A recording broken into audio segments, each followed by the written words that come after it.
Friends, మీకు ఎంతో ఉపయోగపడే టాపిక్ మీకు చెప్తున్నది. జైల్లో వాళ్ళకి ఉపయోగపడుతుంది.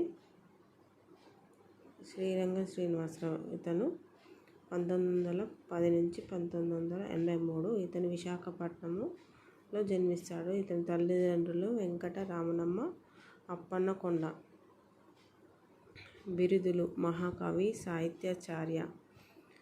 ఇతను 1926 నుండి 1932 ప్రథమ దశ కాల్పనిక కవితా ప్రభావంతో రచన చేశాడు. 1930 నుండి 41 రెండో దశ మార్క్స్వాద ప్రభావం. 1940 తర్వాత మూడో దశ ఫ్రాయిడ్ మనోవిశ్లేషణ సిద్ధాంతం ప్రభావంలో రచన చేశారు.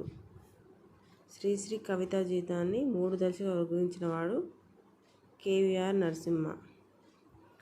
ఈ రచనలు: ప్రభవ పద్యకావ్యం 1928, సుప్తశీర్షికలు 1929, విద్యున్మాలికలు 1933, మహాప్రస్థానం 1950, మరో ప్రస్థానం, మరో ప్రపంచం, నాటికలు 350లు, సిప్రాలి 1+1=1 లేదా డిసెంబర్ 31, 1999, చరమరాత్రి కథలను చైతన్య స్రవంతి పద్ధతిలో రాశాడు.